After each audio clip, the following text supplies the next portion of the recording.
22 days until the election, and the stakes are higher than ever. Donald Trump still within 4 points in a new ABC News poll, despite hours of coverage by the mainstream media of his accusers. And with more WikiLeaks email dumps unfolding, which scandal will have a bigger impact on the race?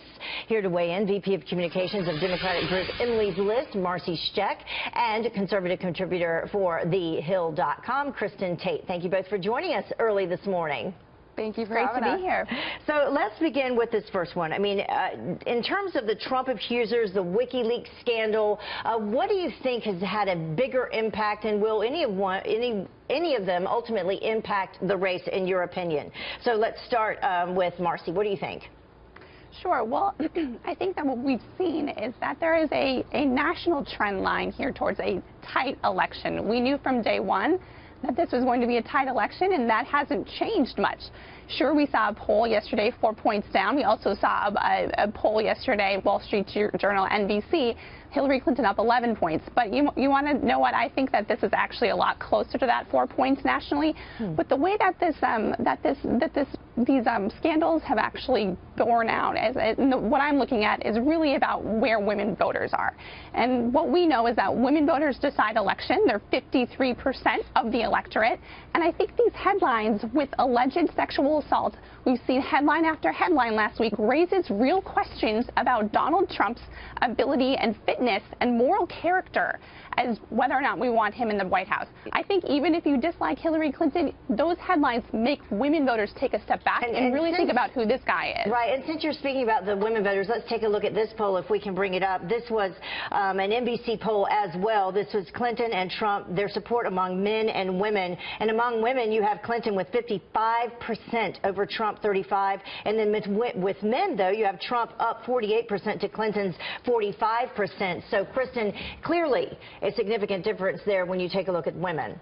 Yeah, absolutely. Trump does need to broaden his support against women, but with women. But here's the bottom line: Hillary has to beat Trump. Trump has to beat Hillary and the media. The liberal media is coming after Trump with everything they've got. You know, over the last week, NBC, CBS, and ABC covered the allegations against Trump constantly, but all three networks only spent a combined 24 minutes covering WikiLeaks. But despite this, I mean, Trump has been pretty resilient. He's only down 4 points right now. So I think the big loser of the last few weeks has been the mainstream media. I think the ordinary American is waking up to the fact that the media is so biased, and many people are kind of tuning out at this point. Yeah, and speaking of that bias, if we can just pull this full screen as we go to the next topic. This was specifically asking about that Access Hollywood video, and does it disqualify Trump from being president? And 53% of people say no to that, Marcy. So what does Trump need to do this week and at the final debate to win?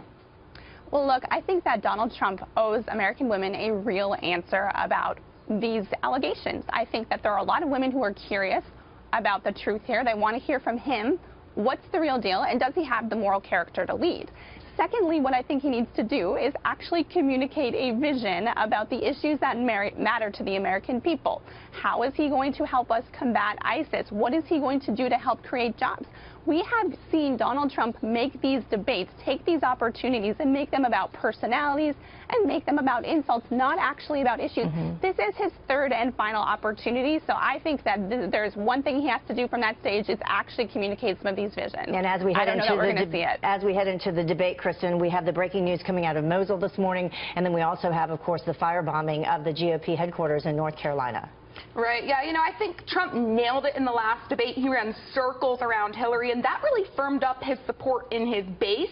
In the next debate, he's got to pull a rabbit out of his hat. He has to broaden his appeal to women specifically and also minorities. And the way he can do that is focusing on the issues and not making this into a squawking match about, you know, personal scandals. He's got to paint a vivid picture of how liberalism has destroyed our inner communities, how it's hurt our economy, and he's got to show voters how Hillary Clinton has really destroyed everything she's touched in government. And he can do that if he stays on the offense. He can't be on the defense anymore. All right, our very own Chris Wallace will be debating, so I know that it will certainly be the best one yet to come. Thank you both for joining us, Marcy Steck and Kristen Tate. Appreciate it. Heather.